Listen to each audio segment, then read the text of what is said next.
పాటల పుస్తకంలో నుండి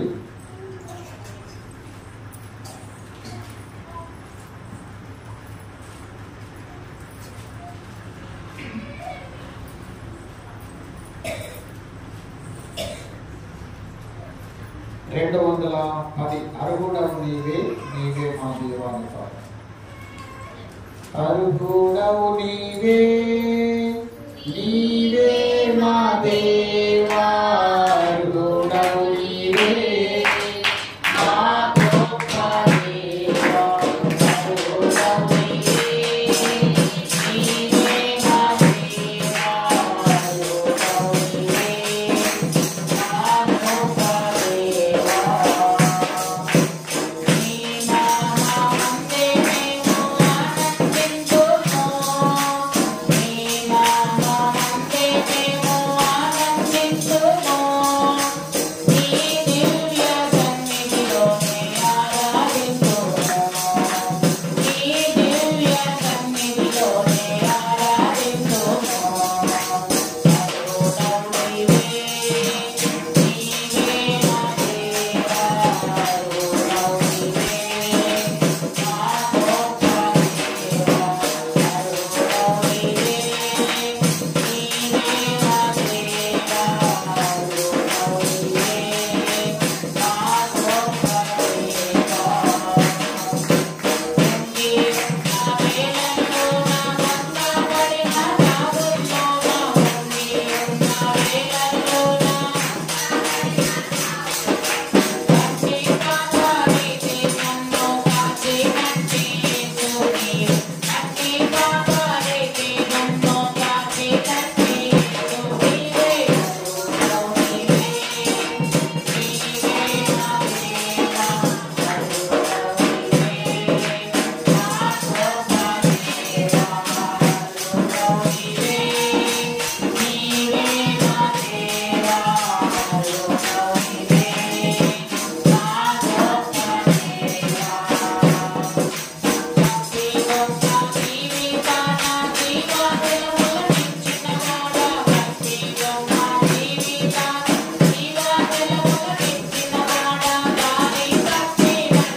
దేవుని వాక్యాన్ని మనము కొన్ని నిమిషాలు విన్నామండి.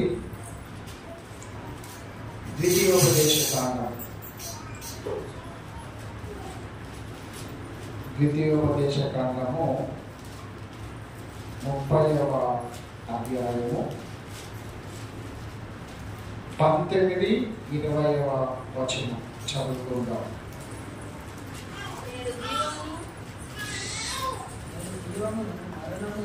నేడు జీవమును మరణమును ఆశీర్వాదమును శాపమును నేను మీ ఎదుట ఉంచి భూమి ఆకాశములను మీ మీద సాక్షులుగా పిలుచుచున్నాను. ఏమండి?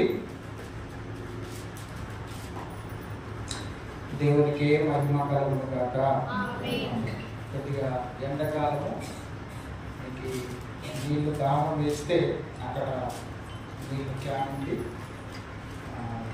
మీరు తాగచ్చు. కానీ కొన్ని నిమిషాలు దేవుడు మనతో మాట్లాడుతున్నప్పుడు మనము దేవుని వాక్యాన్ని మనం విన్నాము. ఈ రోజున మనము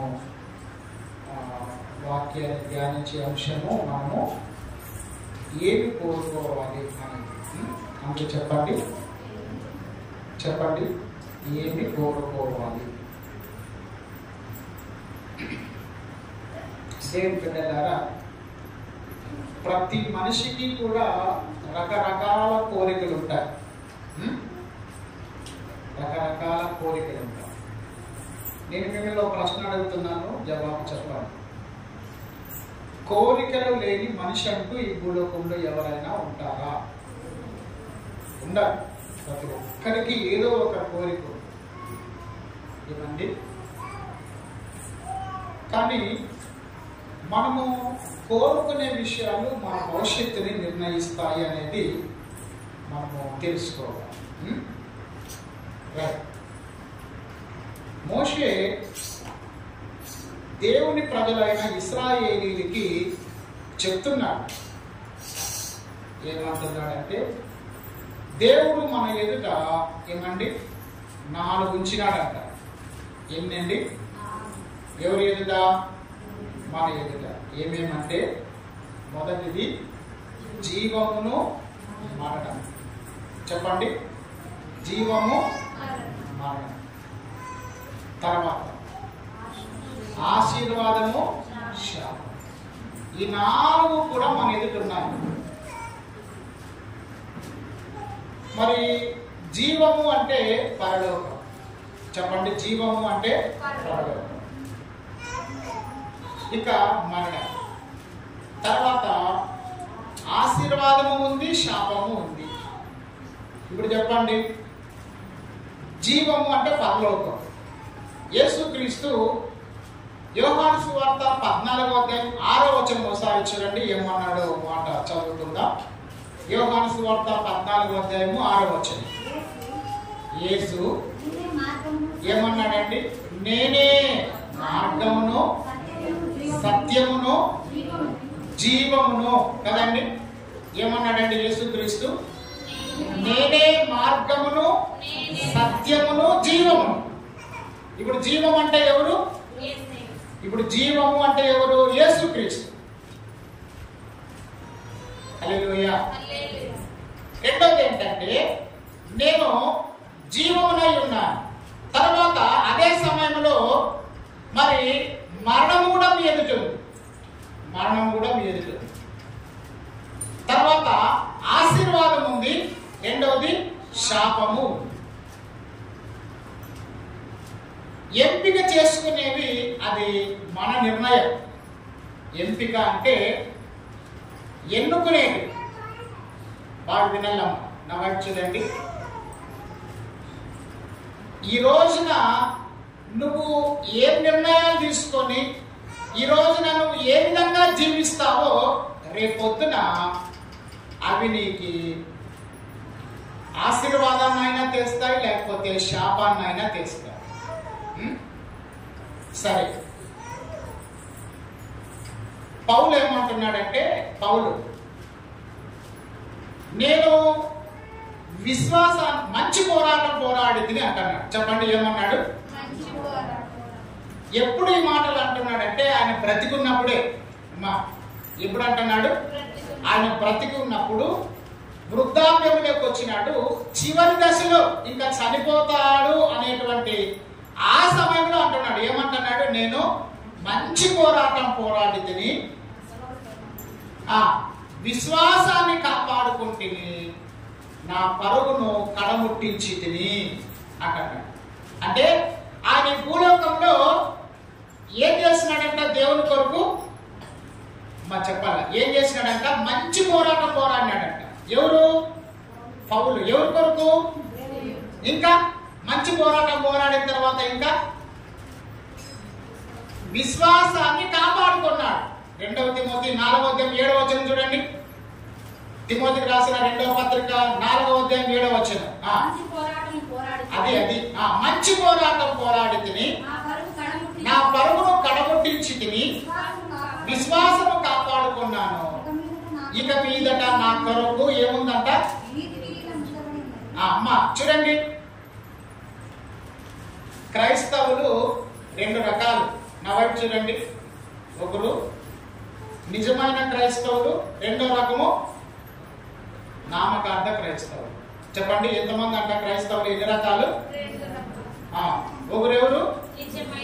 ఒకరు నిజమైన క్రైస్తవులు. రెండవ రకం ఎవరంటే నామకార్థం. అంటే నామకార్థం అంటే బాప్తిజం తీసుకుంటారు కానీ చర్చికి రారు. బాప్తిజం తీసుకుంటారు కానీ వాళ్ళు పరిశుద్ధంగా ఉంటారు. బాప్తిజం తీసుకుంటారు కానీ అసలు దేవునికే వాళ్ళ జీవితంలో చోటు. వీళ్ళు నామకార్థ క్రైస్తవులు. చాలా మంది ఉన్నారు ఇట్లా లోకంలో, చాలా మంది ఉన్నారు. నిజమైన క్రైస్తవులు ఎవరంటే వాళ్ళు బాప్తిజం తీసుకున్న వాళ్ళు, భయభక్తులు కలిగి జీవిస్తుంటారు, ప్రార్థన చేసుకుంటారు, ఆదివారం అంటేనే దేవుని సన్నిధికి వస్తుంటారు, వారు దేవుని కొరకు నమ్మకంగా సాక్షులుగా జీవిస్తుంటారు. వీళ్ళు నిజమైన క్రైస్తవులు. ఈ రెండు గుంపుల్లో యా గుంపులో ఉండాలి మనము? నామకార్థ క్రైస్తవుల గుంపులో ఉందామా లేకపోతే నిజమైన క్రైస్తవుల గుంపులో ఉందామా? నిజమైన క్రైస్తవుల గుంపులో ఉండాలంటే ఏం చేయాలా? ఏమండి, పౌలు ఈ భూలోకంలో ఏమేం చేసినాడు? దేవుని కొరకు మంచి పోరాటం పోరాడాడు, మంచి పోరాటం పోరాడినాడు. రెండవది తన పరుగును కడముట్టించినాడు, విశ్వాసాన్ని కాపాడుకున్నాడు. ఈ మూడు పనులు చేసినాడు పౌలు. దాని తర్వాత నేను మంచి పోరాటం పోరాడిన దానికి, నా పరుగును కడముట్టించిన దానికి, నా విశ్వాసాన్ని కాపాడుకోయిన దానికి, దానికి ప్రతిఫలం ఏముంది అంటున్నాడు? నీతి కిరీటం.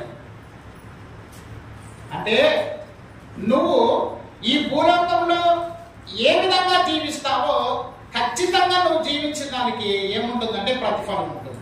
చెప్పండి ఏముంటుంది? ప్రతిఫలం ఉంటుంది.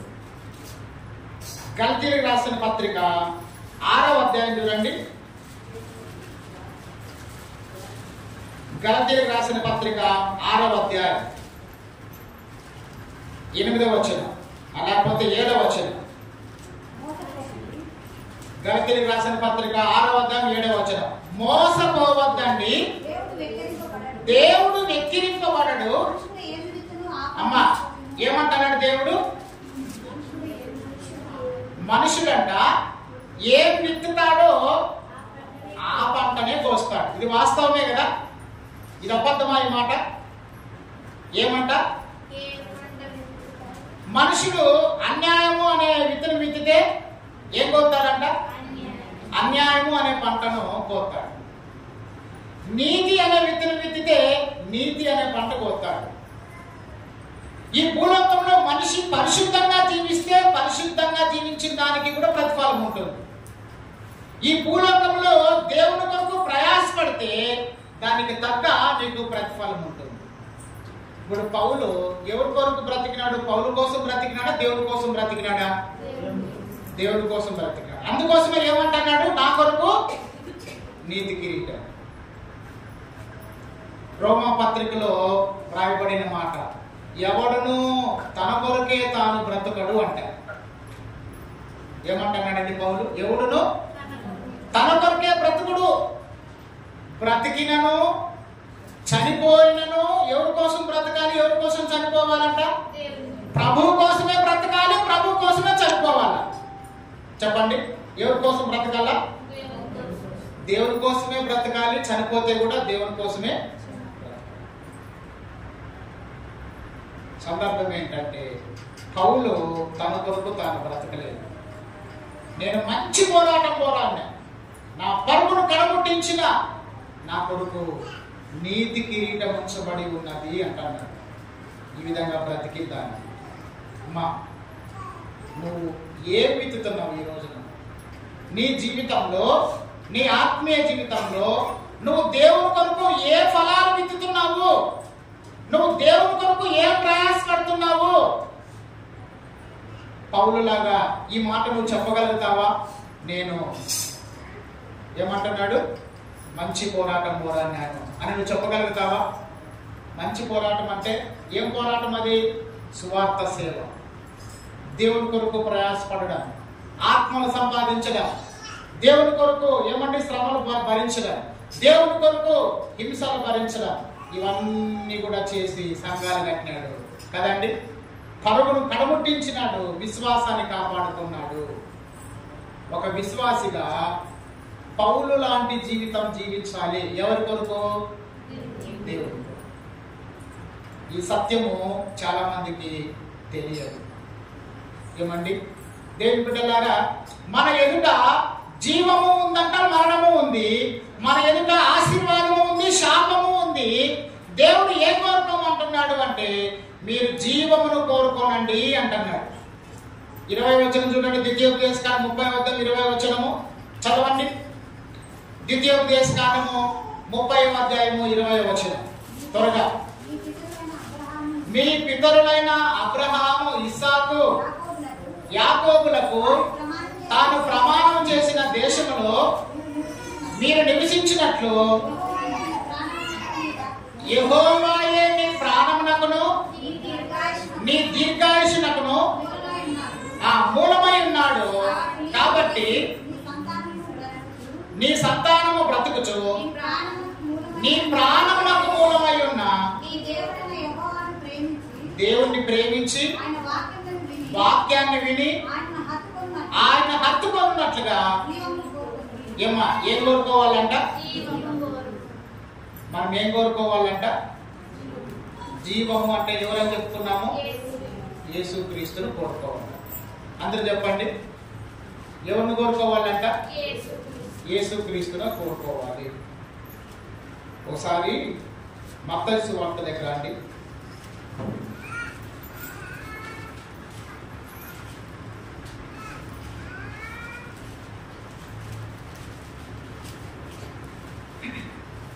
మత్తయి సువార్తలో పిలాతు యేసుక్రీస్తును తీర్పు తీరుస్తున్నాడు. 27వ అధ్యాయం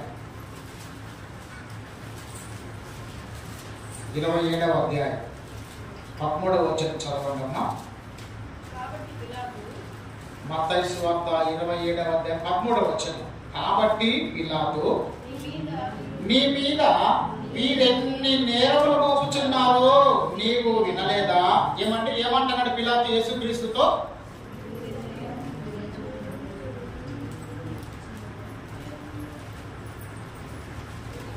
ఇప్పుడు కూర్చున్నలలో ఆడలలో ఒక 15 మంది లోపల మీరున్నారు. వీళ్ళు ఒక కింద కూర్చున్నలలో వీళ్ళు ఒక 7 మంది అట్టున్నారు. ఒక 1/2 మంది వాక్యం వింటున్నారు, ఒక 1/2 మంది ఏం చేస్తున్నారు తెలిసిన? వాళ్ళ మనసే వాక్యం ఉంటుంది.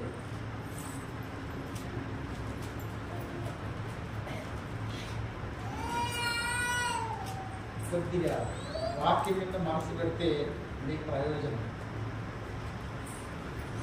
పిలాతు యేసుక్రీస్తుతో ఏమంటున్నాడంటే, యూదులు ఇంతమంది జనాలు ఇన్ని నేరాలు నీ మీద మోపుతున్నారే. చదవండి అమ్మా 13వ వచనము. నీవు వినలేదా అని ఆయన అడిగాను. అయితే ఆయన ఒక్క మాట అయినను అతనికి ప్రత్యుత్తరం ఇయ్యలేదు కనుక అధిపతి మిక్కిలి ఆశ్చర్యపడెను. అమ్మా, ఇప్పుడు నువ్వు దొంగతనం చేయలేదు అనేది నీకు తెలుసు, కానీ నువ్వు దొంగతనం చేసినావని పోలీసుల ముందు నిన్ను నిలబెట్టినారు. నిన్ను నిలబెట్టినప్పుడు పోలీసు వాళ్ళు అడుగుతున్నారు, ఏ నువ్వు దొంగతనం చేసినావని అని అంటున్నారు పోలీసు వాళ్ళు. పట్టించిన వాళ్ళు కూడా ఏమంటున్నారు, సార్ మీరు చూసి దొంగతనం చేసినాడు అని వాళ్ళు కూడా అంటున్నారు. అప్పుడు వాళ్ళు అంటున్నప్పుడు పోలీసులు అడుగుతున్నప్పుడు నువ్వేమంటావు? చెప్పాలి. సార్ నేను చేయలేదు సార్ అని అంట. ఇప్పుడు యేసు ప్రభు కూడా అదే స్థానంలో ఉన్నాడు. అదే స్థానంలో ఉన్నప్పుడు యేసు ప్రభు కూడా ఏమనాలా? నేను ఏ నేరము చేయలేదు అని అనాల్సింది. కానీ యేసు ప్రభు ఒక్క మాట మాట కూడా మాట్లాడలేదంట. అందుకు పిలాతు ఏమైనాడంట? ఆశ్చర్యపోయినాడంట. సరే, కిందకు మాట చదువుకుందాం. జనులు కోరుకున్న ఒక ఖైదీని పండుగలో విడుదల చేయుట అధిపతికి వాడుక. ఆ కాలమందు బరబ్బాను ప్రసిద్ధుడైన ఒక ఖైదీ చెరసాలలో ఉండెను. కాబట్టి జనులు కూడి వచ్చినప్పుడు పిలాతు, నేను ఎవరిని విడుదల చేయగలనని మీరు కోరుచున్నారు? బరబ్బానా లేక క్రీస్తనబడిన యేసునా అని వారిని అడిగెను. ఏలయనగా వారు అసూయ చేత ఆయనను అప్పగించిరని అతడు ఎరిగి ఉండెను. ఏమా తర్వాత మరి 21 వచ్చిన అధిపతి, ఈ ఇద్దరిలో నేను ఎవరిని విడుదల చేయవాలని మీరు కోరుచున్నారని వారిని అడగగా వారు బరబ్బానే అనేది. ఏమా పిలాతు చాలా ప్రయత్నాలు చేస్తున్నాడు. ఏ విషయంలో? యేసుక్రీస్తుని విడుదల చేయాలా, యేసుక్రీస్తుని ఎట్లనైనా విడుదల చేయాలని పిలాతు ప్రయత్నం చేస్తున్నాడు. పిలాతుకు ఒక ఆలోచన వచ్చింది. ఏమన్నా ఆలోచన? పస్కా పండుగ కదా, మనకి ఇది చాలా ప్రాముఖ్యమైన పండుగ కదా. ఈ పస్కా పండుగ యొక్క వాడక, ఈ పస్కా పండుగ యొక్క నియమం ఏమంటే ఒక ఖైదీని విడుదల చేయాలి. మంచిగా బ్రతికే, మంచిగా నడుచుకునేటువంటి ఖైదీని విడుదల చేయాలి. ఆ ఖైదీని విడుదల చేసే సమయంలో యేసు ప్రభునే విడుదల చేద్దాంలే అని అనుకున్నాడు పిలాతు. వాళ్ళతో ఆలోచన చేసినాడు, అయ్యా మన వాడుకు చెప్పున ఖైదీని విడుదల చేయాలి కాబట్టి యేసు ప్రభునే విడుదల చేద్దాంలే అంటే యూదులంతా ఏమంటున్నారు? ఏం అర్థం కాలేదు కదా. వెంటనే జవాబు చెప్తాను, అర్థమైంది. బరబ్బానే మాకు కావాలా, యేసు ప్రభుని మీరు విడుదల చేయొద్దండి, యేసు ప్రభుని విడుదల చేయొద్దండి, యేసు ప్రభు మాకు అవసరం లేదు, మాకెవరు కావాలా? ఇప్పుడు చూడండి, ఇప్పుడు ఇక్కడ యేసు ప్రభు, ఇక్కడ బరబ్బా, ఎదుట యూదులంతా ఉన్నారు, పిలాతు ఇక్కడ ఉన్నాడు. యేసు కావాలా బరబ్బా కావాలంటే ప్రజలు ఎవరిని కోరుకున్నారు? బరబ్బానే కోరుకున్నారు. ఇక్కడ పరలోకము, ఇక్కడ నరకం, ఇక్కడ జీవము, ఇక్కడ మరణం, ఇక్కడ ఆశీర్వాదము, ఇక్కడ శాపం ఉంది. ప్రజలంతా దేన్ని కోరుకున్నారంటే శాపాన్ని, మరణాన్నే కోరుకున్నారు. చెప్పండి, ఎవరిని కోరుకున్నారు? మరణాన్ని. దేని పిల్లలారా, ఈ ఉదయ కాలంలో ప్రజల సంగతి ఏమో కానీ, ఆనాటి యూదుల సంగతి ఏమో కానీ, ఈ వాక్యం నిలిచినటువంటి నీ సంగతి, నీకు ఆశీర్వాదం కావాలా, జీవము కావాలి? నీకు ఆశీర్వాదం కావాలి అంటే, నీకు జీవమే కావాలి అంటే నువ్వు ఎవరిని కోరుకోవాలి? యేసుని కోరుకోవాలి. చెప్పండి, ఎవరిని కోరుకోవాలి? యేసుని కోరుకోవాలి. యోహాను సువార్త ఏమండి మరి 6వ అధ్యాయంలో యేసుక్రీస్తు ఒక మాట చెప్తూ ఉంటున్నాడు. చూడండి, ఆ మాట మనం చదువుకుందాం. యోహాను సువార్త 6వ అధ్యాయం యేసుక్రీస్తు ఏమంటున్నాడో ఒక మాట మనము చదువుకుందాం.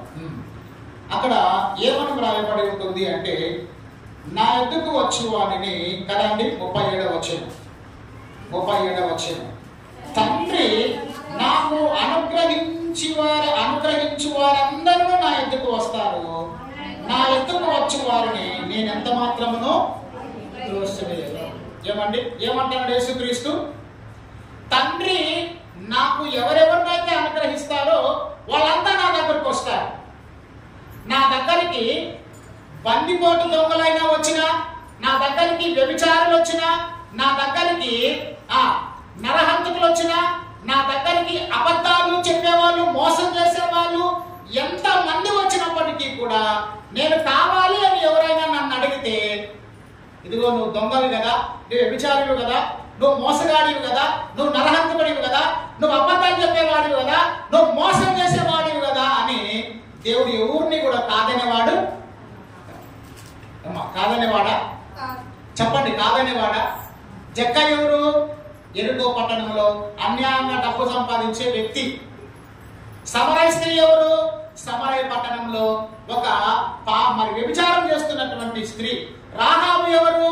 ఆమె కూడా ఎరుకో పట్టణంలో వ్యభిచారం చేస్తున్నటువంటి స్త్రీ. ఏమండి, యోహాను సువార్త 8వ అధ్యాయంలో పాపాత్మురాలైన స్త్రీ వ్యభిచారం చేస్తూ ఉంటుండగా పట్టబడింది. ఇట్లా వీళ్ళందరూ కూడా ఏమండి ఆయా వృత్తుల్లో, ఆయా మరి కార్యక్రమాల ప్రభు దగ్గరకు వచ్చినారు. వాళ్ళలో ఏమండి బలహీనతను దేవుడు చూడలేదు, వాళ్ళలో పాపాన్ని దేవుడు చూడలేదు. కానీ ఏమండి వాళ్ళని దేవుడు ప్రేమించి వాళ్ళు యేసు కావాలి అని వచ్చినారు. కానీ వాళ్ళందరినీ కూడా ఎవరు కూడా దేవుడిని కూడా దేవుడు వెనక్కి పంపలేదు. ఇక్కడ వాక్యం ఏమని రాయబడిందండి? 37వ వచనం మళ్ళా చదవండి. 37వ వచనం, తండ్రి నాకు అనుగ్రహించు వారందరూ నా దగ్గరకు వస్తారు, నా ఎద్దకు వచ్చు వారిని నేను ఎంత మాత్రమునో బయటికి. ఏమ్మా నా వైపు చూడండి. నేను ఒక ఊరు గురించి విన్నా ఇప్పుడు కూడా నా వైపు చూడండి. మనము మెరిమిని వెళ్ళినాము. మెరిమిని వెళితే ఊర్లోకి పోతామా? పోతాం. ఎవరన్నా అడ్డగిస్తారా?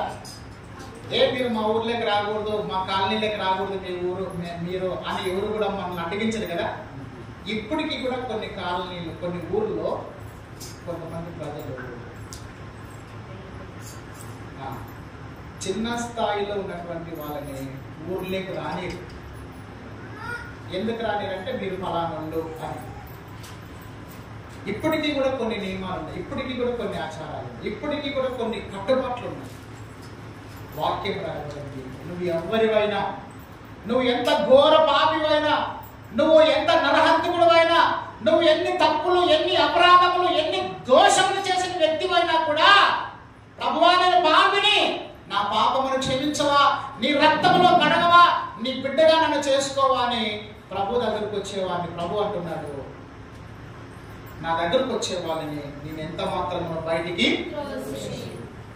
కానీ యూదులు ఎవరిని కోరుకున్నారు? యేసును తోసేసినారు. మాకు నరహంతకుడే కావాలి, మాకు ఆ బరబానే కావాలి అని కోరుకున్నారు. కారణం ఏంటంటే వాళ్ళు పట్టించిండేదే, వాళ్ళు సిలువ వేయమని అరుస్తుండేదే అసూయ చేత అంట. చెప్పండి, దేని చేత అంట? అసూయ చేత. ఇప్పుడు వీళ్ళు ఎవరిని కోరుకున్నారు? జీవాన్న మరణాన్నే కోరుకుంటున్నారు. ఆశీర్వాదాన్ని కోరుకుంటున్నారా? శాపాన్ని కోరుకుంటున్నారా? ఆశీర్వాదానికి కారకుడైనటువంటి యేసును కోరుకున్నట్లయితే నీ జీవితకాలం అంతా నువ్వు ఆశీర్వాదంలోనే కొనసాగుతావు.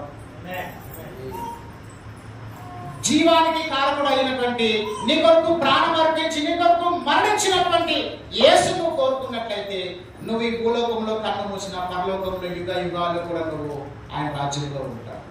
కానీ ఈ రోజుల్లో ప్రజలు యేసుని ఏమంటున్నారండి? యేసు మాకు అవసరం లేదు, యేసుక్రీస్తు మాకు అవసరం లేదు అంటున్నారు. మార్క్స్ వార్తలో ఒక మాట మనం చదువుకుందామా? మార్క్స్ వార్త 2వ అధ్యాయం.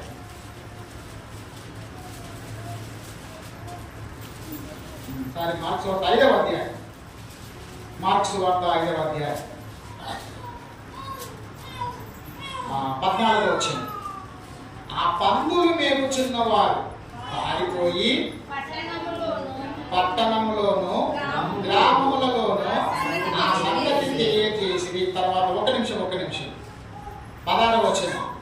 జరిగినది చూచిన వారు దయ్యములు పట్టిన వారికి కలిగిన స్థితియు పందుల సంగతులు ఊరి వారికి తెలియజేయగా తమ ప్రాంతములు విడిచిపోమని వారు ఆయనను బ్రతిమాలుకొనిరి. ఏమ్మా, ఇది ఏ పట్టణం తెలిసిన? గెరాసేనుల దేశం. ఏ దేశం అది? గెరాసేనుల దేశంలోనికి పేరే ఏం పేరు అది? గెరాసేన. సేన అంటే చాలా దయ్యాలు, చాలా దయ్యాలు. దయ్యాలు ఉన్నటువంటి, దయ్యాలు పట్టినటువంటి మనుషుల మధ్యలోనికి వెళ్ళి యేసు ప్రభు ఆ మనుషుల్లో ఉన్నటువంటి దయ్యాలని, ఆ మనుషుల్లో ఉన్నటువంటి రోగాలని, ఆ మనుషుల్లో ఉన్నటువంటి శాపాలను, ఆ మనుషుల్లో ఉన్న సమస్యలన్నిటినీ దేవుడు తీసేయాలని దేవుడు వాళ్ళ మధ్యకు పోతే ఆ ఊర్లో ఉన్నటువంటి ప్రజలంతా ఏమంటున్నారంటమ్మా? అయ్యా నువ్వు ఇక్కడే ఉంటే ఈ పొద్దు మా 2000 పందులే చచ్చిపోయినాయి, నువ్వు ఇంకా ఇట్లే ఉంటే మా పందులే కాదు ఇంకా మాకు ఏం నష్టం జరుగుతుందో మాకే తెలియదు. దయచేసి యేసయ్యా నువ్వు వెంటనే మా ఊరు విడిచిపెట్టి వెళ్ళిపో. ప్రజలు ఏం కోరుకుంటున్నారంట? బాగుపడడం వాళ్ళకి ఇష్టం లేదు. స్వస్థత పొందుకోవడం వాళ్ళకి ఇష్టం లేదు. అపవిత్రాత్మ నుండి, రోగాల నుండి, పాపాల నుండి, సమస్యల నుండి, ఏమంటే నష్టాల్లో నుంచి బాగుపడాలనేది వాళ్ళకి ఇష్టం లేదు. ఆ గెరాసేనుల దేశంలో దయ్యాలతో పీడింపబడుతున్నటువంటి వ్యక్తి బాగుపడిండే దానిని బట్టి ప్రజలు ఏం కావాలి? సంతోషపడాలి. చెప్పండి, ఏం కావాలా? సంతోషపడాల. వెంటనే ఆ ప్రజలు యేసయ్యను ఏం చేస్తున్నారు? ఈ ప్రాంతాన్ని వెంటనే మా ఊరి విడిచిపెట్టి నువ్వు వెళ్ళిపో. ఇదండి ఇప్పుడు ప్రస్తుతం లోకంలో ఉన్నటువంటి ప్రజల పరిస్థితి. అందుకోసమే ఎక్కడ చూసినా కూడా సువార్త ప్రకటిస్తుంటే, ఎక్కడ చూసినా కూడా ఏమండి యేసుక్రీస్తు నామములో ప్రజల జీవితాలు బాగుపడుతుంటే అభినందించే వాళ్ళు ఎక్కువ, లేకపోతే అడ్డగించి వాళ్ళు కొట్టి ఊరి బయటకు పంపించే వాళ్ళు ఎక్కువ ఉన్నారా? ఇప్పుడు చెప్పాలండి. జీవితాలు బాగుపడుతుంటే సంతోషపడాలి, గ్రామాలు బాగుపడుతుంటే సంతోషపడాలి. పాపులు, వ్యభిచారులు, దొంగతనం చేసేవాళ్ళు, త్రాగుబోతులు, విగ్రహారాధికులు బాగుపడుతుంటే సంతోషపడాల్సిందల్లా పోయి మా ఊరి విడిచిపెట్టి నువ్వు వెళ్ళిపో. లోకంలో పరిస్థితి నుండి పుతోను అనేటువంటి దయ్యం, చెప్పండి ఏంటంట?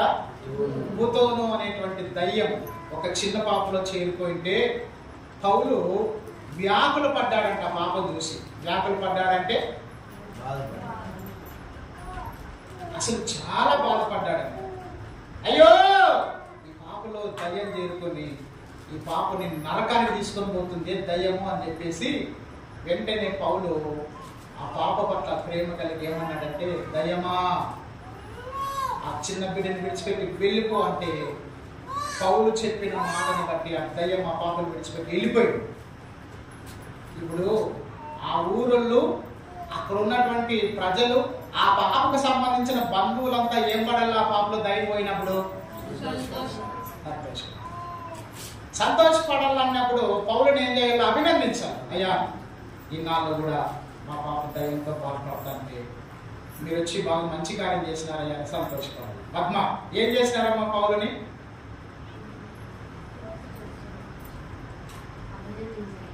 అదే ఏం చేసినారు?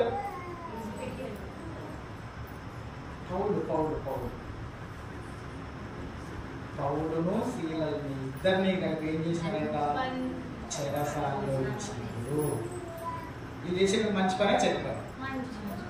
యేసు ప్రభు గెరాసేను దేశంలో చేసేది మంచి పనే, చెడ్డ పని? ఈరోజు సువార్త ప్రకటిస్తున్నాం. ఈరోజు దయ్యాలు వెలుగొడుతున్నాడు యేసయ్య. ఈరోజు జీవితాలను మారుస్తున్నాడు, కుటుంబాలను మారుతున్నాడు, మనుషుల యొక్క పరిస్థితులన్నీ మారుస్తూ ఉంటే ప్రజలు ఏమండి ఆ యేసయ్య మాకు కావాలంటున్నారా? ఆ వాక్యం మాకు కావాలి, ఎన్ని రోజు వాక్యం చెప్పండి అంటున్నారా? ఈ రోజు ఈ కాలనీలో ఇదిగో నిన్ను పెట్టాను కదా, ఈ పొద్దు కూడా మా కాలనీలో ప్రార్థన పెట్టండి అంటున్నారా? వెంటనే మైకులు ఆపేయమంటున్నారు. వెంటనే ఏదో ఒకటి ఆటంకాలు సృష్టించి అక్కడి నుంచి సువార్త బృందాన్ని. ఈరోజు నీకు ఎవరు కావాలి?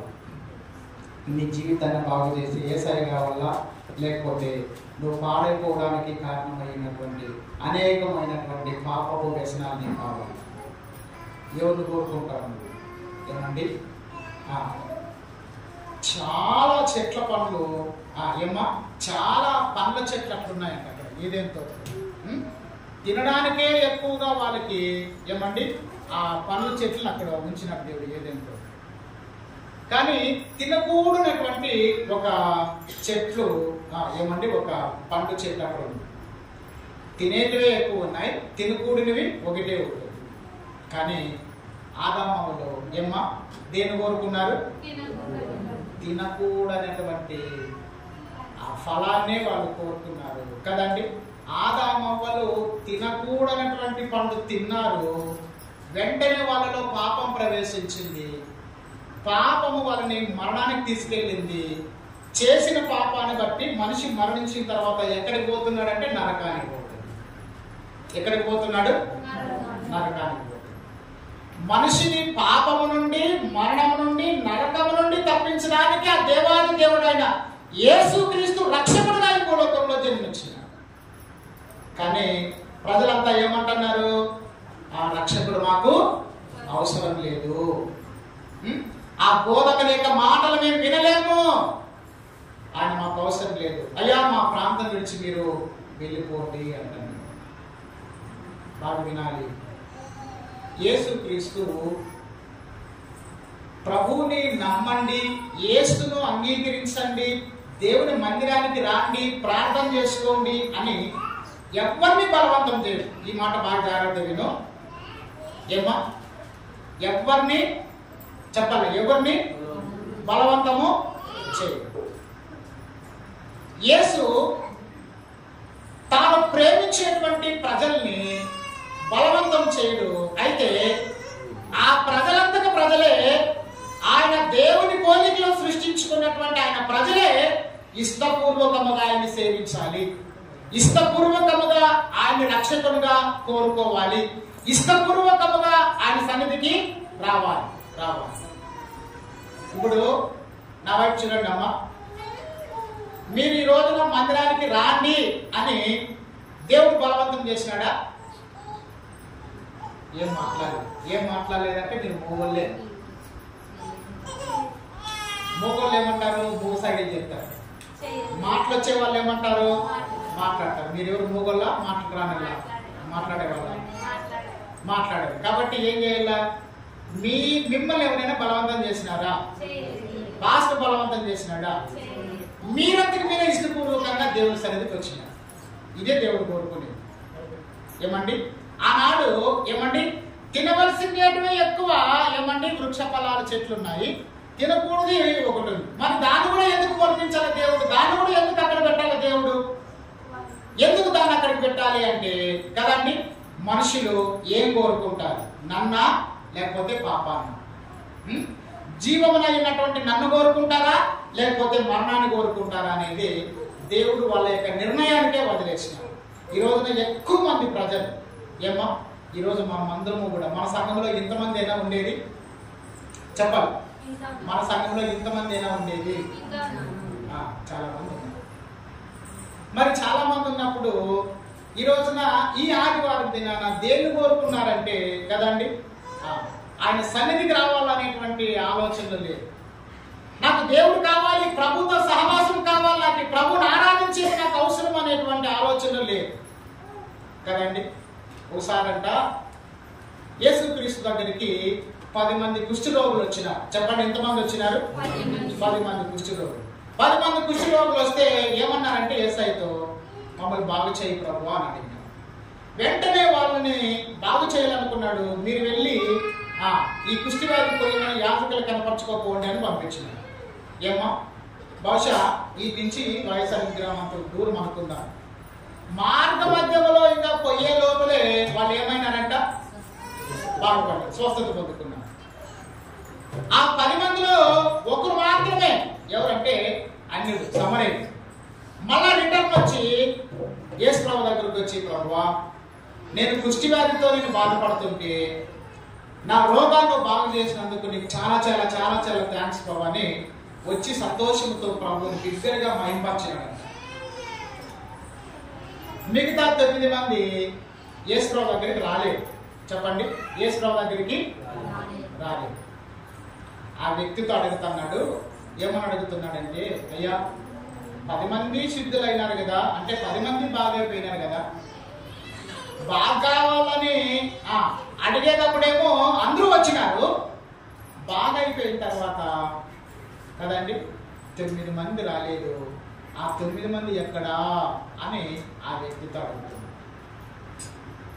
చాలా మందిని మనలో ఎట్లాంటి ప్రజలు ఉన్నామంటే, బాగు చేసే దేవుని దగ్గరికి బాగా కావాలని వస్తున్నాం. ఏమండి, బాగు చేసే దేవుని దగ్గరికి బాగా కావాలని వస్తున్నాం. స్వస్థత పొందుకునే విషయంలోనైనా, ఆశీర్వాదం పొందుకునే విషయంలోనైనా, బాగుపడే విషయంలోనైనా, అభివృద్ధి కావాలనే విషయం, ఏ విషయంలోనైనా కానీ ప్రభు దగ్గరకు వస్తున్నాము.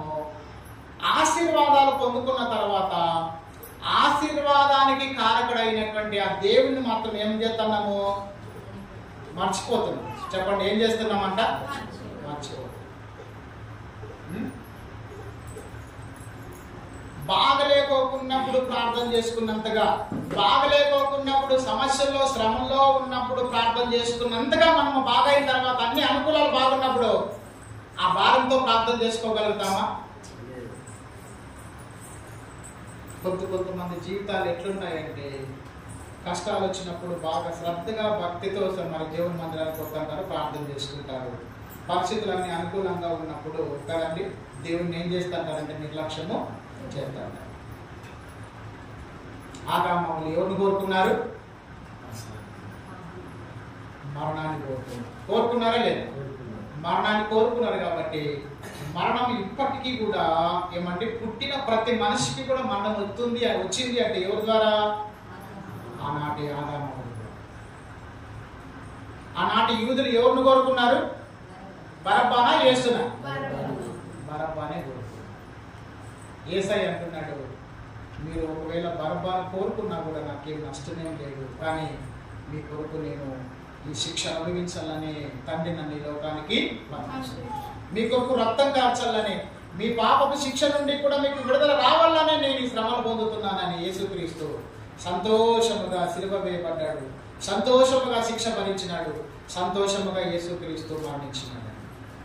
యేసుక్రీస్తు శిక్ష భరించకపోయిందంటే, యేసుక్రీస్తు సిలువ వేయబడకపోయిందంటే, యేసుక్రీస్తు మన కొరకు మరణించకపోయిందంటే మనకు మరణం తప్పించబడేదా? మన పాపం తొలగించబడేదా? మనము నిత్య జీవంలో ప్రవేశించడానికి అర్హత కలిగేదా? లేదండి. ఆనాడు యేసుక్రీస్తు పరిశుద్ధుడై ఉండి, పాపం లేని దేవుడై ఉండి, ఆయన సింహాసనం మీద కూర్చోడానికి యోగ్యుడై ఉండి కూడా ఆ ఆధిక్యతలన్నీ వదులుకొని ప్రభు మన కొరకు ఈ లోకంలో జన్మించినాడు. ఈనాడు ప్రజలందరూ కూడా ఎవరిని కోరుకుంటున్నామండి? లేదు. యేసుక్రీస్తుని నమ్ముకుంటే ఇవన్నీ విడిచిపెట్టాలంటే నా చేత కాదు. యేసుక్రీస్తుని నమ్ముకుంటే ఈ అలవాట్లన్నీ మానుకోవాలంటే నా చేత కాదు. ఈ అలవాట్లు మాత్రం మానుకోలేను, కానీ యేసుక్రీస్తునే నేను వద్దంటానని చాలా మంది ఏమంటున్నామండి? అలవాట్లకు బానిసలైపోయి కదండి, ఆ పద్ధతులకు అలవాట్లు పడిపోయి ఆ పద్ధతుల్లో అలవాట్లను సంతోషిస్తూ మరి జీవానికి కారణమైనటువంటి యేసుక్రీస్తును నిరాకరిస్తున్నారు చాలా. ఏమండి యేసుక్రీస్తు ఏమంటున్నాడంటే, చూడండి, కోడి తన పిల్లలను ఎలాగో తన రెక్కల క్రిందకు చేర్చుకోవాలని కోరుకుంటుందో మీ విషయంలో కూడా నేను అలా కోరుకున్నాను, కానీ మీరు నా దగ్గరికి రానలేకపోతుంది అంటాను. చూద్దాం ఆ మాట. చూడండి, మరి మత్తయి సువార్తలో ఒక మాట మనము చదువుకుందాం. 23వ అధ్యాయము 37వ వచనం. మత్తయి సువార్త 23:37. మత్తయి సువార్త 23వ అధ్యాయం 37వ వచనం. యెరూషలేమా యెరూషలేమా, ప్రవక్తలను చంపుదును, నీ యొద్దకు పంపబడిన వారిని రాళ్లతో కొట్టుచుతూ ఉండుదానా? కోడి తన పిల్లలను రెక్కల క్రిందికి ఎలాగో చేర్చుకొనును, అలాగే నేను కూడా నీ పిల్లల్ని ఎన్నో మార్లు చేర్చుకొనవలనని ఉంటిని గాని మీరు ఏమ్మా, నా మాటల ద్వారా నువ్వు మారాలి. నేను చెప్తున్నప్పుడు నీ పద్ధతులు మార్చుకోవాలి. నేను నిన్ను హెచ్చరిస్తున్నప్పుడు నా మాటకు నువ్వు లోబడాలి, నా గర్తింపుకు నువ్వు లోబడాలి. అప్పుడు నువ్వు మారు మనసు పొందితే నీకు క్షేమం. నువ్వు మారు మనసు పొందకపోతే, నీ జీవితాన్ని మార్చుకోకపోతే, నీ అలవాట్లు, నీ పద్ధతులు, నీ జీవితాన్ని మార్చుకోకపోతే నువ్వు శాపాన్ని అనుభవిస్తావు, నువ్వు నష్టపోతావు, నువ్వు నరకానికి వెళ్తావని దేవుడు ఎన్నోసార్లు నీతో మాట్లాడుతున్నా కూడా నువ్వు ఏమవుతున్నావు? ఈ మాటల్ని నువ్వు లెక్క చేయలేదా? ఈరోజు చాలా మంది కదండి గద్దింపు మాటలు అంటేనే ఎవరికి కూడా సరిపోవు. ఎట్లాంటి మాటలు? గద్దింపు మాటలు అంటే సరిపోవు. ఎట్లాంటి మాటలు సరిపోతాయి? ఎట్లాంటి మాటలు, ఎట్లాంటి వాక్యం అవసరం వాళ్ళకి? ఏమంటే అట్లాంటి మాటలు అయితేనే వారికి కదండి బాగా వాళ్ళు ఏ విధమైన పాపములో జీవిస్తున్నా, ఏ విధమైనటువంటి చెడు అలవాట్లలో జీవిస్తున్నా కానీ పాపమును పాపముగా ఖండించుకోకుండా కదండి అనుకూలమైనటువంటి బోధన చేస్తూ ఉంటే అట్లాంటి సంఘాలకే ఎక్కువ మంది పోతారు.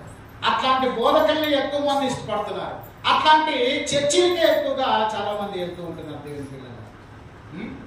ఈరోజు దేవుడు వాక్యం ద్వారా గద్దింపుతో మనతో మాట్లాడినప్పుడు కదండి దేవునితో మాట్లాడినాడు కదా అనుకోరు. ఈ పొద్దు పాస్టర్ ఏమో ఎవరి గురించి చెప్పా?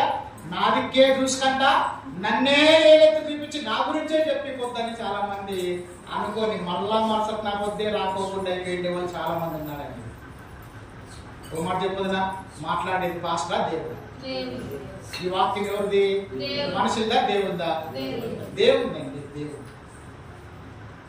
నాతాను ప్రవక్త. చెప్పండి ఎవరంట? నాతాను ప్రవక్త. దావీదెవరు? మహారాజు. చెప్పండి ఎవరు? మహారాజు. దావీదు యెరూషలేము పట్టణానికి రారాజు. ప్రవక్త వెళ్ళి, దావీదు పలానా స్త్రీతో నువ్వు తప్పు చేసినావు చూడు అని వెంటనే తన పాపాన్ని ఎత్తి చూపి దావీదుని మరి నాతాను ప్రవక్త చెప్పినప్పుడు, ఇప్పుడు రాజు కదా, నేను ఎంత తప్పు చేసినా, నేను ఎన్ని పొరపాట్లు చేసినా కానీ అది నా ఇష్టం, నువ్వెవరు నాకు చెప్పేదానికి, నువ్వెవరు నన్ను దండించేదానికి అని రాజు అనచ్చా లేదా నాతాన్ని? చెప్పండి, అనచ్చా లేదా? అనచ్చాలి. కానీ దావీదు నాతాన్లో ఎవరు చూసినాడంటే దేవుడు చూసినాడు. ఎవరు చూసినాడు? దేవుడే నాతో మాట్లాడుతున్నాడు. నేను ఒకప్పుడు గొర్రెలు కాపాడిని, ఒకప్పుడు నా అన్నదమ్ముల్లో నేను కనిష్ఠుడిని, ఎక్కడో అరణ్యంలో ఉండాల్సినటువంటి వాడిని తీసుకొచ్చి దేవుడు నన్ను స్థానంలో ఉంచినాడు. నా పొరపాటే కదా నేను పాపం చేసింది, దానికి ఇది నా తప్పే కదా. మరి నేను చేసిన తప్పును బట్టి దేవుడు నన్ను గద్దించినప్పుడు నేను ఏమవ్వాలి? దేవుడు గద్దించినప్పుడు లోబడ్డాడు కాబట్టి దేవుడు దావీదుని ఆశీర్వాదకరంగా దీవించినాడు. దేవుని పిల్లలారా, ఈ ఉదయకాలం నువ్వు దేవుడు నీతో మాట్లాడుతున్నప్పుడు, దేవుడు నీ జీవితాన్ని సరిచేసుకోమంటున్నప్పుడు, దేవుడు నిన్ను గద్దిస్తున్నప్పుడు, దేవుడి వాక్యం ద్వారా నిన్ను హెచ్చరిస్తున్నప్పుడు, హెచ్చరికల్ని నువ్వు లక్ష్యం చేస్తున్నావా? గద్దింపుకు నువ్వు లోబడుతున్నావా? దేవుడి మాటలను బట్టి నువ్వు సరిచేసుకోవడానికి ఇష్టపడుతున్నావా? ఈ రోజుల్లో కదండి, వాక్యం వింటూ ఉన్నప్పుడు అది వాళ్ళ హృదయానికి గుచ్చుకుంటుంటే కొంతమంది బయటకు లేచిపోయే వాళ్ళు, కొంతమంది విసుక్కునే వాళ్ళు, మళ్ళా మరుసటి వద్దు ఆదివారం చర్చికి రావడానికి వాళ్ళు ఏమాత్రం కూడా. దేవుడు ఎందుకు మనతో మాట్లాడుతున్నాడంటే మనల్ని సరిచేయాలి. చెప్పండి, ఏం చేయాలని? పేతురు 3 సార్లు అబద్ధం చెప్తాడు అనేది దేవుడికి తెలియదా? దావీదు కూడా పాపం చేస్తాడు అనేది కూడా దావీదుకి తెలియదా? యోనా ఏమంటే నినివేకు పోకుండా తర్షీషుకు పోతాడు అనేది కూడా దేవుడికి తెలియదా? తోమా ఇదిగో నన్ను అవమానిస్తాడు అనేది కూడా దేవుడికి తెలియదా? ఇస్కరియోతు యూదా డబ్బు కోసం నన్ను పట్టిస్తాడు అనేది కూడా యేసు ప్రభువుకి తెలియదా? అన్నీ తెలుసు. గద్దించినప్పుడు లోబడిన దీవించబడ్డారు, గద్దించినప్పుడు పాపాన్ని ఒప్పుకోకుండా పాపం నుంచి దూరంగా పారిపోయినని ఏమండి వాళ్ళ జీవితాల్లో ఏమాత్రం కూడా ఆశీర్వాదించింది. యూదా ఇస్కరియోతు ఏమైనాడు? గద్దించినప్పుడు గద్దించినాడా లేదా? గద్దించినాడు. ఎట్లా గద్దించినాడంటే, ఇదిగో ఇక్కడ కూర్చున్న వాళ్ళలో ఒకడు నన్ను అప్పగించబోతున్నాడు అన్నాడు. అన్నాడా లేదా అండి? ఆ మాట చూద్దాం, ఒక మాట చూద్దాం. చూడండి, అన్నాడు. ఆ మాట అన్నాడు. మత్తయి సువార్త 26వ అధ్యాయం 20వ వచనం. మత్తయి సువార్త 26:20. సాయంకాలం అయినప్పుడు ఆయన 12 మంది శిష్యులతో కూడా భోజనమునకు కూర్చుండెను. వారు భోజనము చేయుచుండగా ఆయన, మీలో ఒకడు నన్ను అప్పగించునని మీతో నిశ్చయముగా చెప్పుచున్నాను నేను. అమ్మా వినండి, ఆ రోజు ప్రార్థన జరుగుతుందమ్మా. మనకట్లే మేడగదిలో ఏం జరుగుతుంది? ప్రార్థన జరుగుతుంది. యేసుక్రీస్తు ఏమన్నాడు? శిష్యులందరూ కూడా రౌండ్గా కూర్చోంటే, మీలో నన్ను ఒకడు అప్పగించబోతున్నాడు. ఎవరు గుచ్చుకుంటుంది ఆ మాట? పేతురుకా, ఆంద్రేయకా, నతానియేలుకా, ఫిలిప్పుకా, యాకోబుకా, యోహానుకా? ఎవరు గుచ్చుకుంటుంది ఆ మాట? ఎందుకు ఆయన గుచ్చుకుంటుంది? ఆయన పట్టించాలనే ఆలోచన ఆయనలో ఉంది కాబట్టి దానికి ఫిక్స్ అయిపోయినాడు. ఆయనతో దేవుడు వాక్యం ద్వారా మాట్లాడినప్పుడు ఇస్కరియోతు ఏమనాలా? సరే, పేతురుతో స్టార్ట్ అయింది. పేతురు ఏమన్నాడు? రౌండ్ గా 12 మంది రౌండ్ గా కూర్చున్నారు. పేతురు అన్నాడు, నేనా ప్రభు అంటే పేతురు నువ్వు కాదు. ఆంధ్రయ్య అన్నాడు, నేనా ప్రభు అంటే ఆంధ్రయ్య నువ్వు కాదు. యాకోబు అన్నాడు, యాకోబు ప్రభా నేనా అంటే యాకోబు నువ్వు కాదయ్యా.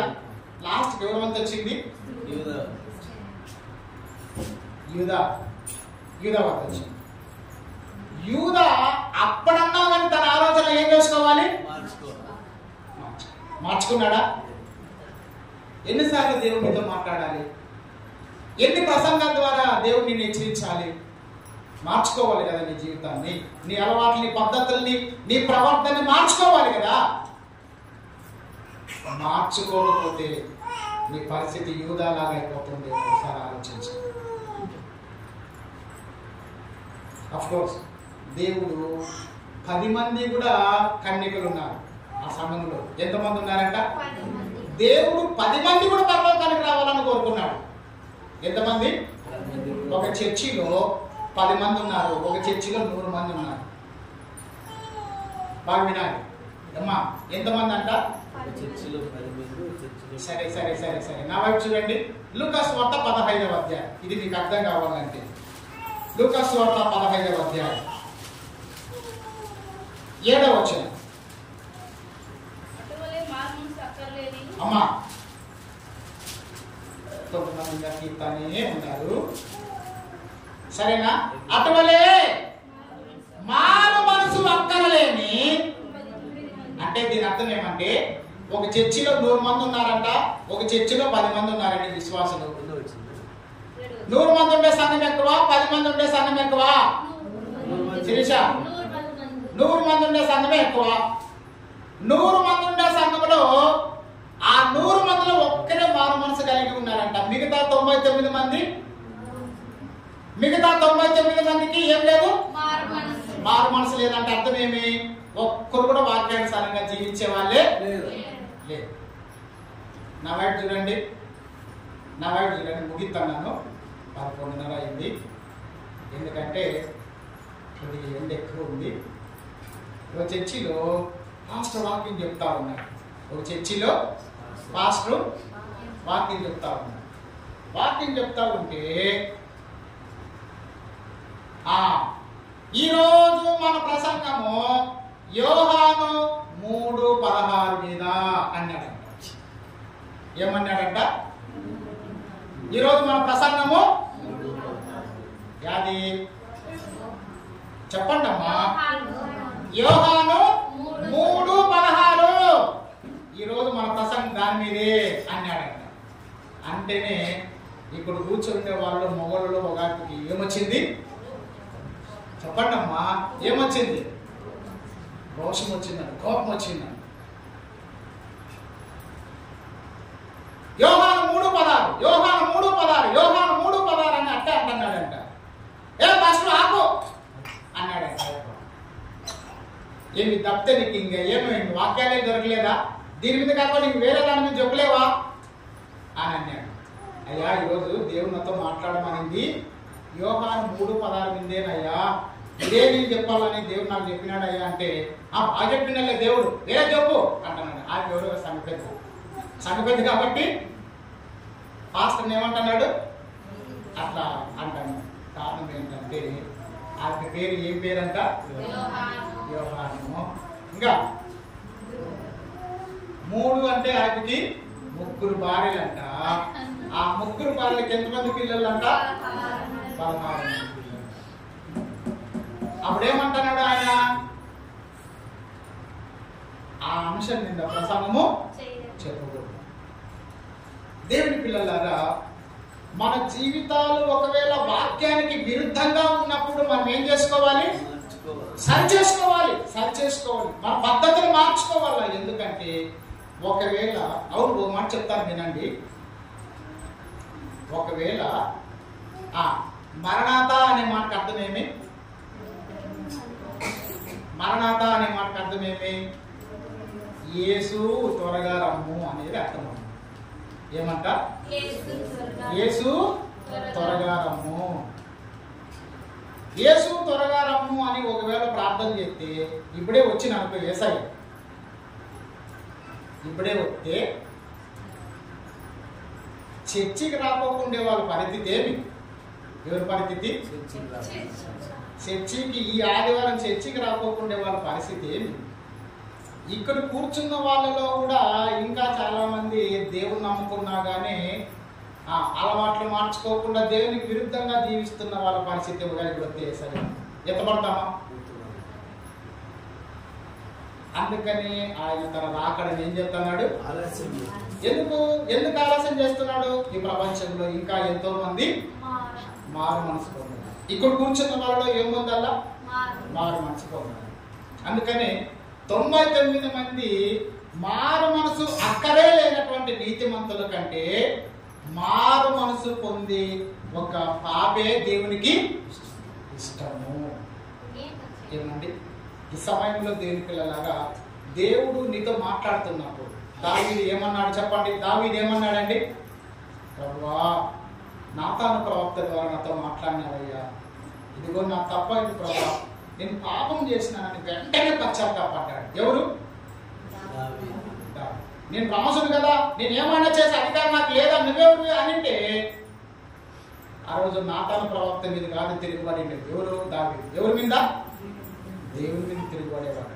దేవుని మీద తిరుగుబడేవాడు. ఈరోజు సేవకుల మీద కాదు నువ్వు సనుకోవాల్సింది, ఈరోజు సేవకుల మీద కాదు నువ్వు కోపడాల్సింది. సేవకుడు ఎప్పుడైనా కానీ ధైర్యంగా ఏమండి దేవుడు మాట్లాడవలసినటువంటి మాటలు మాట్లాడిస్తాడు, దేవుడు బోధించాల్సినటువంటి మాటలు వాళ్ళు బోధిస్తూ ఉంటాడు. మారు మనసు పొందితే సరే, లేకపోతే ఏమండి తన నోట నుండి ఉమ్మేస్తాడంటున్నాడు. యూదా ఒక అవకాశం ఇవ్వబడిందా లేదా?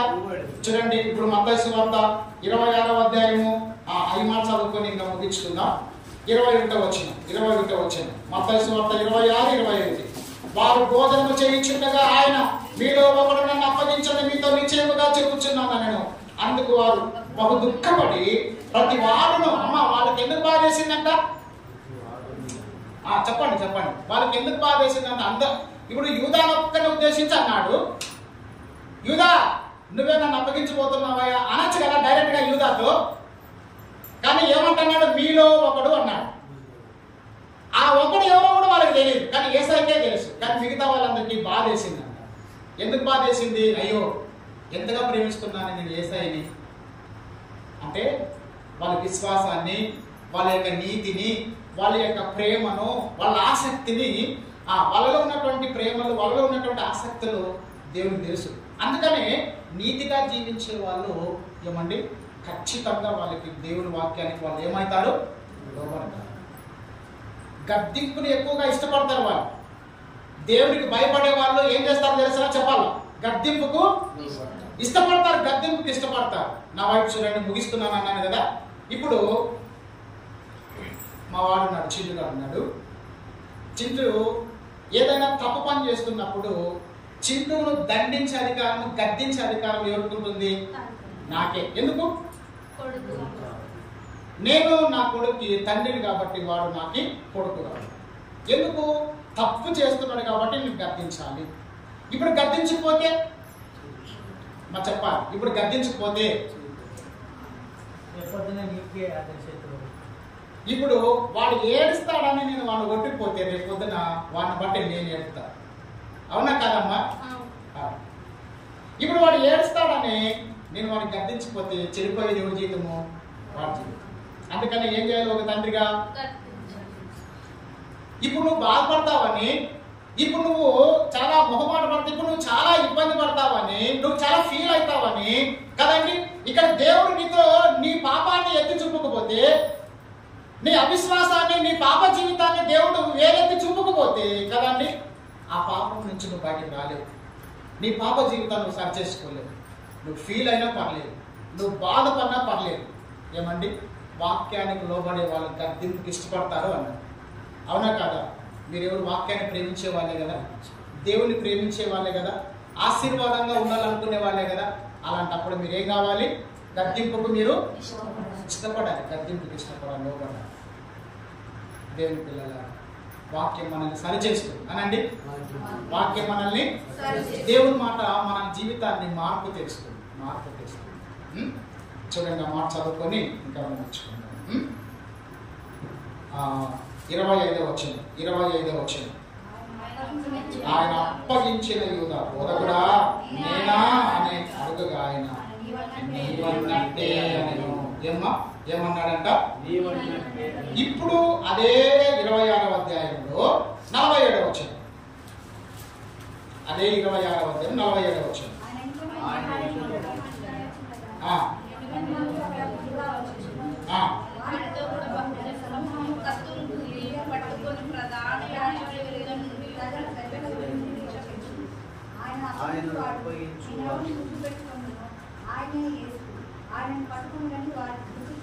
చాలమ్మా, నేను ముగిస్తున్నానన్న కదా, మైక్ కూడా ఆఫ్ చేస్తాను. ఇంకా అమ్మయ్య అనండి. దేవుడు యూదాతో మాట్లాడినాగానే యూదా ఏం చేసుకోవాలి? తన మనసునన్నా తన ఆలోచనన్నా తన తీర్మానాన్న మార్చుకోవాల్సింది. అయ్యా నాకు డబ్బు కాదు ముఖ్యము, నాకు ఎవరు కావాలి?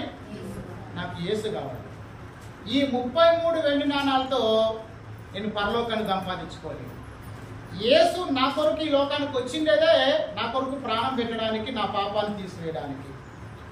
ఈ డబ్బు శాశ్వతం కాదు. ఎవరనుకోవాలి ఈ మాటలు? చెప్పాలండి. విశ్వాసి బాగా విను. సాతానుడు నరహంతకుడు, సాతానుడు ఒక వ్యభిచారి, సాతానుడు ఒక మోసగాడు, సాతానుడు ఒక అబద్ధికుడు, సాతానుడు ఒక దొంగ. ఇవన్నీ కూడా సాతానిక బుద్ధులు. ఇవన్నీ ఎవరి బుద్ధులు? సాతాను బుద్ధులు. డైరెక్ట్ గా వాడు ఈ కోరికలన్నీ నెరవేర్చుకోవాలనుకుంటున్నాడు. కానీ ఎవరి ద్వారా నెరవేర్చుకుంటున్నాడు? చెప్పాలా, ఎవరి ద్వారా నెరవేర్చుకోవాలనుకుంటున్నాడు? దేవుని సృష్టి, దేవుని పోలిక, దేవుని సారూప్యమైనటువంటి మనుషుల ద్వారా నెరవేర్చుకోవాలనుకుంటున్నాడు. ఎవరి ద్వారా? మనుషుల ద్వారా. అందుకని మనల్ని ప్రేరేపిస్తున్నాడు, మనల్ని రెచ్చగొడుతున్నాడు. మన ద్వారా ఇవన్నీ ఏమండి మరి ప్రేరేపించి చేపించుకుంటున్నాడు. ఇప్పుడు మనమేమవుతున్నాము? వాని ప్రేరేపణను బట్టి మనము పాపానికి లొంగిపోయి ఏం పోగొట్టుకుంటున్నాం? పరలోకాన్ని. ఇప్పుడు యూదాని ఎవరు ప్రేరేపించిండేది? ఆనాడు అవ్వను ఎవరు ప్రేరేపించిండేది? సర్పం కదండి, సాతాను. అందుకని ఇప్పుడు నేనా ప్రభు అన్నప్పుడు యూదా అన్నాడు కదా, ఏమన్నాడు? నేనా ప్రభు అన్నప్పుడు సాతానుతో మరి యూదాతో దేవుడు ఏమన్నాడు? నువ్వు అన్నట్లే అన్నాడు. అప్పుడన్నా తన బ్రతుకును మార్చుకోవాలి. మార్చుకున్నాడా అండి? ఏం చేయడానికి ఇష్టపడ్డాడు యూదా? వాళ్ళకు మాట ఇచ్చినాడంట. ఎవరికి మాట ఇచ్చినాడంట? ఎవరికి మాట ఇచ్చినాడండి? డబ్బులు తీసుకొని నెలతో. నువ్వెవరికి మాట ఇచ్చినావు? ఏమో లేదు, నీ బలహీనతకు నువ్వు మాట ఇచ్చినావు. అందుకని నువ్వు దాన్ని ఏం చేయలేకపోతున్నావు? మార్చుకోలేకపోతున్నావు. అది ఏదైనా సరే నీ బలహీనతకు నువ్వు ఏమిచ్చినావు? మాట ఇచ్చినావు. సరే, మంచిది. ఇప్పుడు ఇస్కరియోతు యూదా ఏమంటున్నాడంటే, నేను ఎవరినైతే ముద్దు పెట్టుకుంటానో ఆ వ్యక్తే యేసు. అంటే ఇప్పుడు దేనికి ఫిక్స్ అయిపోయినాడు ఈయన? పాపం చేసేదానికే, యేసును పట్టించడానికి తీర్మానించు. లాస్ట్కి ఏమైందండి? చెప్పాలి. లాస్ట్కి ఏమైంది? తప్పు తెలుసుకున్నాడు. ఎప్పుడు తప్పు తెలుసుకున్నాడు? ఎప్పుడు తప్పు తెలుసుకున్నాడండి? యేసును అప్పగించిన తర్వాత తప్పు సరిదిద్దుకోవడానికి అవకాశం లేనప్పుడు తప్పు తెలుసుకున్నాడు. కానీ తప్పు సరిదిద్దుకోవడానికి ఇంకా అతనికి అవకాశమే లేదు. లాస్ట్కి అతని గతి ఏమని తెలుసునా? డబ్బులన్నీ కూడా పారేసి పోయి ఒక చెట్టుకి ఏం చేసుకున్నాడంట? చివరికి యూదా తన జీవితాన్ని తన చేతులారానే నాశనము చేసేది. దేవుడు అతనితో మాట్లాడినప్పుడే తన జీవితాన్ని మార్చుకుంటే ఆ 12 మంది శిష్యుల్లో ఒక శిష్యుడిగా ఏమండి క్రీస్తు న్యాయపీఠం ఎదుట ఎంతో సంతోషంగా ధైర్యంగా ఉండేవాడు. ఏమైంది పరిస్థితి? మరి నీ తీర్మానం ఏంటి? నీ తీర్మానం ఎవరిని కోరుకుంది? పాపాన్న ఆశీర్వాదం, జీవమున మరణమున? దేన్ని కావాలి? దేన్ని కోరుకుంటున్నారు? వారు బరబ్బాను కోరుకున్నారండి ఆనాటి యూదులు. మరి నీ పరిస్థితి నువ్వు ఎవరిని కోరుకుంటున్నావు? సండే, సండే అంటే ఆదివారం కదా, సండే అంటే ఆదివారం. ఏమండి మరి నువ్వు ఎవరిని కోరుకుంటున్నావు? అది కాబట్టి దేవుని పిల్లలారా, దేవుడు జీవముని ఎదుటి పెట్టినాడు, ఆశీర్వాదముని ఎదుటి పెట్టినాడు కదండి, కదండి. శాపముని ఎదుటి పెట్టినాడు, ఏమండి మరి ఆశీర్వాదం ఎదుర్కొంటున్నాడు. ఎవరిని కోరుకుంటాడు? యెహోషువ ఎవరిని కోరుకున్నాడు చెప్పాలి? యెహోషువ ఏం కోరుకున్నాడు? యెహోషువ గ్రంథం 24వ అధ్యాయం 15వ వచనం చూడండి. యెహోషువ గ్రంథం 24:15. యెహోషువ గ్రంథం 24:15.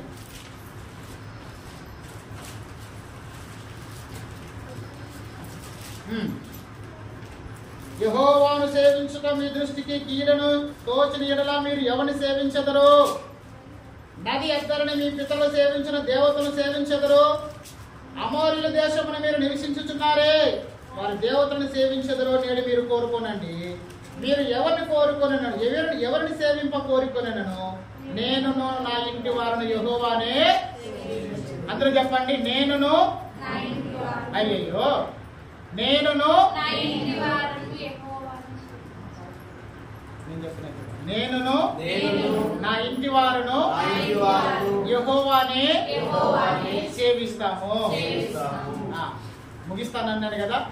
ఇప్పుడు ఒక్క నిమిషమే శద్రకు మేషకు అబేద్నెగోలకు పోదాం. ఎవరి దగ్గరికి పోదాం? శద్రకు మేషకు అబేద్నెగోల దగ్గరికి పోదాం. శద్రకు మేషకు అబేద్నెగోలు ఎదుట రెండు ఉన్నాయి. అమ్మా ఇప్పుడు చూడండి, ఇక్కడ చూడండి. బంగారు ప్రతిమ, అగ్నిగుండం. ఏమేమి? బంగారు ప్రతిమ, అగ్నిగుండం. వాళ్ళ ముగ్గురు దేని కోరుకున్నారు? దీన్ని కోరుకున్నారా? దేని కోరుకున్నారండి? ఏంటికి? అగ్నిలో పడి చచ్చిపోయేదానికా?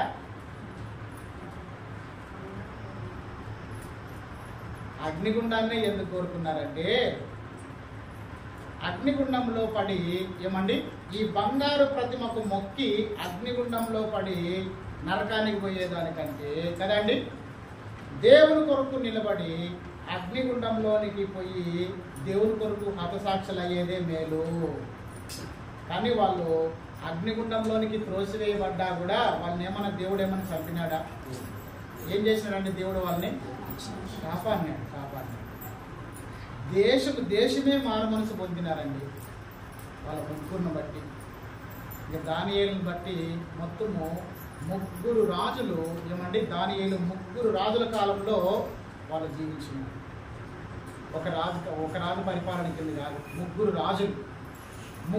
రాజుల పరిపాలనలో ఉన్నా కానీ ఏ రాజు పరిపాలనలోనైనా కానీ వాళ్ళు దేవుని కొరకు నమ్మకంగా జీవించి వాళ్ళ జీవితంలో యేసునే చూపించినారే కానీ కదండి పరిస్థితులతో మనుషులతో ఏమండి మరి వ్యక్తులతో ఏమాత్రం కూడా వాళ్ళు రాజీ.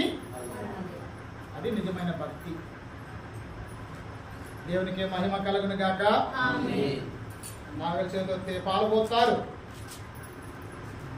పీర్ల పండుగ వస్తే బెల్లం తీసుకొని పోయి చదివిస్తారు, తేరొస్తే తేర్లే పోయి పట్టుకొని వస్తారు.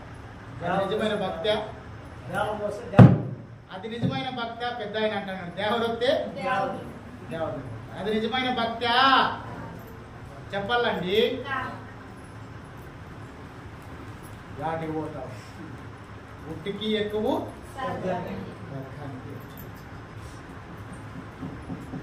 దేవుణ్ణి ఎదుట అన్ని ఉంచిన ఏది కూడా. బైబిల్ పట్టుకున్నావంటే ఇందులో సత్యం ఉందని నువ్వు గ్రహించాలి, ఇందులో స్వస్థత ఉందని నువ్వు గ్రహించాలి, ఇందులో నాకు ఆశీర్వాదం ఉందని గ్రహించాలి, ఇందులో నేను పరలోకానికి వెళ్ళే మార్గాన్ని నేను కనుగొన్నానని నువ్వు గ్రహించాలి. కొన్ని సందర్భాల్లో కొన్ని పరిస్థితులను బట్టి కొంతమంది బైబిల్ కూడా పక్కన పెట్టేసి లోకపు ఆచారాలు పాటిస్తున్నారు. అది నీకు ఎంత మాత్రమో కూడా నీకు ఆశీర్వాదము. ఎన్నోసార్లు వాక్యాలు వింటున్నాం మనము, మళ్ళీ మనం అవే చేస్తున్నాము అంటే దీనిని బట్టి ఒక దినమంతా మనకి ఏముంటుంది? తీర్పు. ఏమని చెప్పుకున్నాం ఫస్ట్ లోనే? ఏం విత్తుతామో అదే మనము కోస్తాం. దేవుడి మాటలు దీవించును గాక. ఆమేన్. మోకరించండి.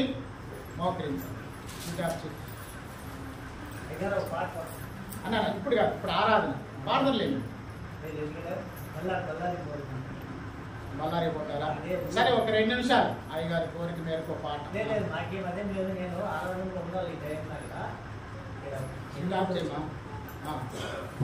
పాడండి.